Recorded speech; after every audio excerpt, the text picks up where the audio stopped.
ഏതൊരു സമൂഹത്തിൻ്റെയും അടിത്തറയെന്ന് പറയുന്നത് കൃഷിക്കാരനാണ്. കൃഷിക്കാരൻ മണ്ണിലിറങ്ങി പണി ചെയ്തില്ലെങ്കിൽ ഇവിടെ ഒരു IAS-കാരോ IPS-കാരോ മന്ത്രിമാരോ ഇവിടുത്തെ ഡോക്ടർമാരോ എഞ്ചിനീയർമാരോ ഓട്ടോറിക്ഷ തൊഴിലാളികളോ കൽപ്പണിക്കാരോ ആരും ഭക്ഷണം കഴിക്കില്ല. ഭക്ഷണം കഴിക്കണമെങ്കിൽ കൃഷിക്കാരൻ, ഇത് ഇന്ത്യയിൽ മാത്രമല്ല ലോകത്തിലെവിടെയും കൃഷിക്കാരൻ ജോലി ചെയ്യണം. പക്ഷേ കൃഷിക്കാർക്ക് സ്വാഭാവികമായിട്ട് അവൻ്റെ അധ്വാനത്തിനുള്ള ഫലം കിട്ടുന്നില്ല. അപ്പോൾ അതാണ് നമുക്ക് കാണാൻ കഴിയുന്നത്. കൃഷിക്കാരനൊരു സാധനം ഉൽപ്പാദിപ്പിച്ച് കഴിഞ്ഞാൽ, ഇപ്പോൾ ഒരു വാഴക്കുല ഉൽപ്പാദിപ്പിച്ച് കഴിഞ്ഞാൽ അതിന് ഇത്ര രൂപ വില വേണം എന്ന് അവന് നിശ്ചയിക്കാൻ അവന് അധികാരമില്ല.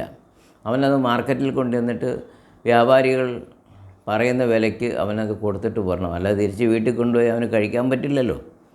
അപ്പോൾ തന്നെ പാലായാലും പച്ചക്കറി ആയാലും എല്ലാം അത് തന്നെയാണ് കാണാൻ കഴിയുന്നത്. പ്രത്യേകിച്ച് കേരളത്തിൽ ഉൽപ്പാദിപ്പിക്കുന്ന ഈ സാധനങ്ങളെ സംബന്ധിച്ച് നമ്മൾ നോക്കുമ്പം ഇത് ഒരു വലിയൊരു പ്രശ്നമായി മാറിയിരിക്കുകയാണ്. ഇപ്പോൾ ഉദാഹരണത്തിന് പറയുകയാണെങ്കിൽ പച്ചക്കറി, കേരളത്തിൽ അധികം വിഷമൊന്നും ചേർക്കാതെയാണ് പച്ചക്കറി ഉൽപ്പാദിപ്പിക്കുന്നത്. പക്ഷേ അത് ഒരു 60 രൂപയ്ക്ക് ബീൻസ് വിൽക്കുമെന്ന് വിചാരിക്കുക. തമിഴ്നാട്ടിൽ നിന്ന് വിഷമടിച്ച് വിഷം മുക്കി അതൊരു 40 രൂപയ്ക്ക് അവിടുത്തെ പച്ചക്കറി കൊണ്ടുവന്നു കഴിഞ്ഞാൽ ഇവിടുത്തെ ആളുകൾ, ഭൂരിപക്ഷം ആളുകളും ആ 40 രൂപയ്ക്ക് വിഷമടിച്ച പച്ചക്കറിയെ മേടിക്കുള്ളൂ. വിഷമടിക്കാതെ ഇവിടുത്തെ 60 രൂപ 20 രൂപയുടെ കൊടുത്ത് നല്ലത് വാങ്ങിക്കുന്നൊരു രീതി പൊതുവെ കുറവാണ്. എല്ലാവരും അല്ല, പൊതുവെ കുറവാണ്. ലക്ഷക്കണക്കിന് രൂപ ക്യാൻസറിന് വേണ്ടി, ചികിത്സയ്ക്ക് വേണ്ടി, മറ്റ് അസുഖങ്ങൾക്ക് വേണ്ടി അവർ മുടക്കും. പക്ഷേ 4 രൂപ കർഷകന് കൂടുതൽ കിട്ടുന്നതിന് വേണ്ടി അവർ പ്രവർത്തിക്കത്തില്ല. കേരളത്തിൽ ഇന്ന് ഏറ്റവും വലിയ ബുദ്ധിമുട്ടിക്കൊണ്ടിരിക്കുന്നൊരു സംഗതി കാർഷിക വിപണിയാണ്. കൃഷിക്കാർ തന്നെ കുറഞ്ഞു. നേരത്തെ ഞാൻ കഴിഞ്ഞ ദിവസം പറഞ്ഞ പോലെ തന്നെ നെല്ല് ഉൽപ്പാദിപ്പിക്കുന്നുണ്ട്. പക്ഷേ കൃത്യസമയത്ത് അതിന് ഉത്തരവാദിത്തപ്പെട്ട ഡിപ്പാർട്ട്മെൻറ്റുകൾ അത് വിറ്റെടുക്കാൻ, അല്ലെങ്കിൽ അത് കോൺട്രാക്റ്റ് എടുത്തിരിക്കുന്ന ആളുകളെ കൊണ്ട് എടുപ്പിക്കാൻ അവർ തയ്യാറാകുന്നില്ല. അവർക്കെന്തെങ്കിലും വ്യക്തിപരമായ പ്രയോജനം കാണും. പകരം ഒരു നിശ്ചിത വില ടെൻഡർ ചെയ്ത് എടുത്തു കഴിഞ്ഞിട്ട് പിന്നെ അതിനകത്ത് മാറ്റം വരുത്തുക ചെയ്യുന്നത്. അതുപോലെ തന്നെയാണ് കേരളത്തിലെ പച്ചക്കറി പഴവർഗ്ഗങ്ങൾ ഉൽപ്പാദിപ്പിക്കുന്ന ഇടുക്കി, വയനാട് പോലെയുള്ള ജില്ലകളിലെ അവസ്ഥകളും. ഇന്നത്തെ ടെലിവിഷൻ വാർത്ത ഞാൻ രാവിലെ കണ്ടത്, മറയൂർ, കാന്തല്ലൂർ സ്ഥലത്ത് പച്ചക്കറികൾ കെട്ടിക്കിടക്കുന്നെന്ന്. അതെടുക്കാൻ ആളില്ല എന്ന് പറഞ്ഞു കഴിഞ്ഞാൽ സർക്കാർ അതിനൊരു ഡിപ്പാർട്ട്മെൻറ്റിനെ അവിടെ വെച്ചിട്ടുണ്ട്. അവരാണ് ആ പച്ചക്കറി മുഴുവൻ അവിടെ ശേഖരിക്കുകയും ഈ പൈസ കൃഷിക്കാരന് കൊടുക്കുകയും ചെയ്യേണ്ടത്. അവിടെ കൃഷിക്കാരെന്ന് പറഞ്ഞാൽ 11 കോടി രൂപ അവർക്ക് കിട്ടാനുണ്ടെന്നാണ്. ഇപ്പോൾ അവരെടുക്കുന്നുമില്ല. പിന്നെ എന്തിനാണ് ഇങ്ങനെ ഒരു ഡിപ്പാർട്ട്മെൻറ്റ് എന്ന് ചോദിച്ചു കഴിഞ്ഞാൽ, ആ ഡിപ്പാർട്ട്മെൻറ്റിലെ ആളുകൾ പുറത്തുള്ള കച്ചവടക്കാരിൽ, തമിഴ്നാട്ടിൽ നിന്നും കർണാടകത്തിൽ നിന്നുമുള്ള കച്ചവടക്കാരിൽ നിന്ന് ഈ സാധനം എടുത്തിട്ട് ഹോർട്ടികോർപ്പിൻ്റെ സ്റ്റാളുകളിൽ വിൽക്കുകയാണ്. ഇത് ആരംഭിച്ചത് തന്നെ കേരളത്തിലെ കൃഷിക്കാരെ സാധനങ്ങൾ വിൽക്കാനുള്ളൊരു ക്രമീകരണമായിട്ടാണ്. പക്ഷേ കേരളത്തിലെ കൃഷിക്കാരുടെ സാധനം അവർക്ക് വേണ്ട. കാരണം കേരളത്തിലെ കൃഷിക്കാർക്ക് ന്യായമായ പൈസ കൊടുക്കേണ്ടി വരും, നല്ല സാധനം കിട്ടും. പക്ഷേ എന്ത് ഉദ്ദേശത്തിലാണെന്ന് അറിയത്തില്ല. ഇപ്പോൾ മറയൂർ, കാന്തല്ലൂർ സൈഡുകളിൽ നിന്നും അവിടെയൊക്കെ പച്ചക്കറി ഈ ഹോർട്ടിക്രോപ്പ് എടുക്കുന്നില്ല എന്നാണ് അവർ ഇന്ന് TV-യിൽ പറഞ്ഞത്. നേരാണോ എന്ന് എനിക്ക് കൃത്യം അറിയില്ല. പക്ഷേ അവരിന്ന് പറഞ്ഞ സംഗതി അങ്ങനെയാണ്. ഞങ്ങളുടെ പച്ചക്കറി എല്ലാം ഇവിടെ കിടക്കുന്നു, ആ ഉദ്യോഗസ്ഥന്മാരത് കൊണ്ടുപോകുന്നില്ല.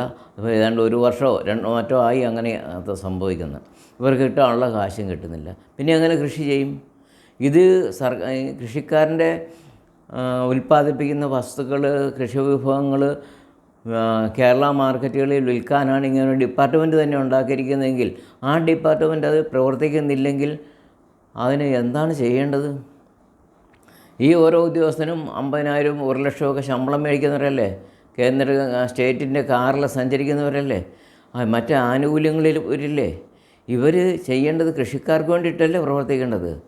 അവരതങ്ങനെ ചെയ്യാതിരിക്കണമെങ്കിൽ എന്താണ് ഇതിൻ്റെ കാരണം? അവരെ ആരും ചോദ്യം ചെയ്യാത്തത് എന്താണ്? ഭരണത്തിലിരിക്കുന്ന, അധികാരത്തിലിരിക്കുന്ന ആളുകൾ എന്തുകൊണ്ടത് ചോദ്യം ചെയ്യുന്നില്ല? അതുകൊണ്ട് കഴിയുന്നിടം വേഗം, എത്രയും വേഗം ഈ കൃഷിക്കാരൻ്റെ പ്രശ്നങ്ങൾ പരിഹരിക്കണം. കൃഷിക്കാരന് ന്യായമായ വില കിട്ടാനുള്ളൊരു ക്രമീകരണം ചെയ്യണം. പൈനാപ്പിളായാലും ഏത്തക്കൊലയായാലും കപ്പയായാലും പച്ചക്കറികളായാലും പാലുൽപ്പന്നങ്ങളായാലും എന്തായാലും ശരി, അവന് ന്യായമായ ഒരു വില കിട്ടണം. ഇത് സൂക്ഷിച്ച് വയ്ക്കാൻ പറ്റില്ല.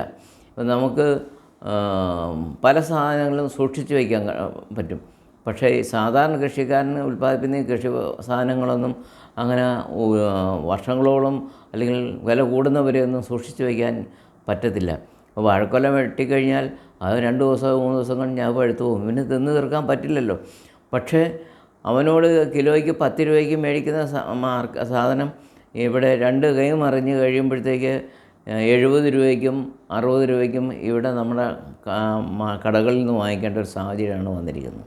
അതുകൊണ്ട് അത് ഒഴിവാക്കാൻ വേണ്ടിയിട്ടാണ് ചില ഡിപ്പാർട്ട്മെൻറ്റുകളെ ഗവൺമെൻറ് ക്രമീകരിച്ചിരിക്കുന്നത്. പക്ഷേ ആ ഡിപ്പാർട്ട്മെൻറ്റുകൾ പോലും ഇത് കൈ കഴിഞ്ഞുകൊണ്ട് ഇടനിലക്കാരായി മറ്റുള്ള ആളുകളിൽ നിന്ന് മേടിച്ച് വിൽക്കുകയും കൃഷിക്കാരൻ്റെ ഈ സാധനം നഷ്ടപ്പെട്ടു പോവുകയും ചെയ്യുന്നതെന്ന് പറഞ്ഞാൽ വളരെ കഷ്ടമാണ്. ഇതിനകത്ത് ഉത്തരവാദിത്തപ്പെട്ട ആളുകൾ എത്രയും വേഗം ഇത് കൃഷിക്കാരൻ്റെ സാധനങ്ങളെടുത്ത് വിൽക്കാനുള്ള ക്രമീകരണം ചെയ്യണം. അപ്പോൾ കൃഷിക്കാർ സംഘടിക്കണം. മറ്റൊരു സംഗതി എന്ന് പറഞ്ഞു കഴിഞ്ഞാൽ ഇത് ലോകം മുഴുവൻ അറിയണം. ഇങ്ങനെ നമ്മുടെ കൃഷിക്കാരെ ഈ ഡിപ്പാർട്ട്മെൻറ്റുകൾ പറ്റിക്കുന്നു എന്നുള്ള വിവരം അറിയണം. ഇത് ആരും അറിയുന്നില്ല. യാദൃശ്യമായിട്ട് അങ്ങനെ ഒരു ടെലിവിഷൻ വാർത്തയിലോ അല്ലെങ്കിൽ പത്രത്തിൻ്റെ ഏതെങ്കിലും ഒരു മൂലയിലൊരു വാർത്ത വന്നു കഴിഞ്ഞാൽ ഒന്നും കേരളത്തിലെ എല്ലാ ആളുകളും അറിയുന്നില്ല. എല്ലാ ആളുകളും അറിയണം ഇങ്ങനെ ഇവരെ പറ്റിക്കുന്നു എന്നുള്ളത്. അതുകൊണ്ട് എല്ലാ കൃഷിക്കാരും സ്വാഭാവികമായിട്ട് ഇത് മറ്റുള്ള ആളുകളിൽ എത്തിക്കണം. അപ്പോൾ ഇതുപോലുള്ള ചാനലുകളിലൂടെ ഇത് മറ്റുള്ള ആളുകളിൽ എത്തിക്കാനുള്ളൊരു ശ്രമമാണ് ഞാനും ശ്രമിക്കുന്നത്. എൻ്റെ ചാനലിൻ്റെ പ്രധാന ഉദ്ദേശം അറിയപ്പെടാത്ത സത്യങ്ങൾ മറ്റുള്ളവരെ അറിയിക്കുക എന്നുള്ളതാണ്.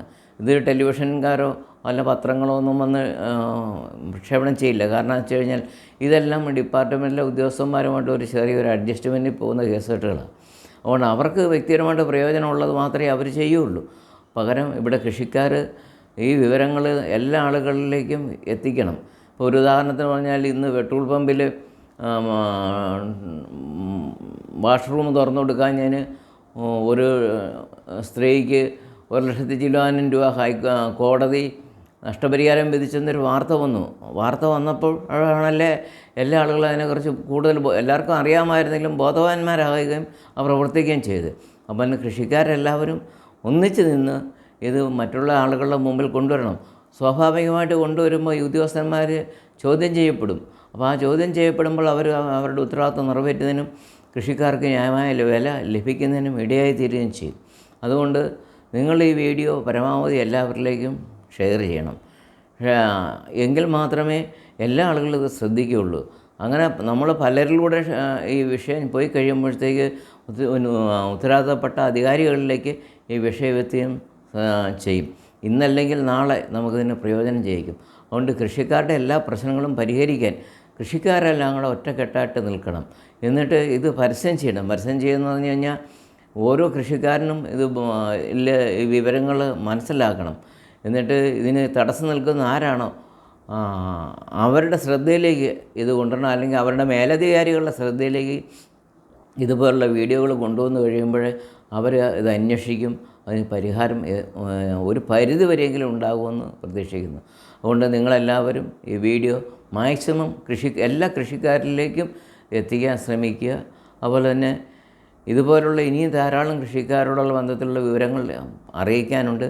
നിങ്ങൾ സാധിക്കുമെങ്കിൽ ഈ വീഡിയോ സബ്സ്ക്രൈബ് ചെയ്യുക.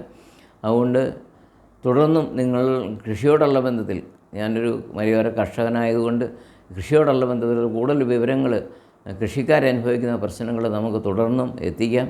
നിങ്ങൾ എൻ്റെ ഫോൺ നമ്പറിൽ വിളിച്ചു കഴിഞ്ഞാൽ കൂടുതൽ വിവരങ്ങൾ ഞാൻ നിങ്ങളിൽ നിന്ന് ശേഖരിച്ചുകൊണ്ട് നമുക്കൊന്നിച്ച് മുന്നോട്ട് പോകാൻ സാധിക്കും.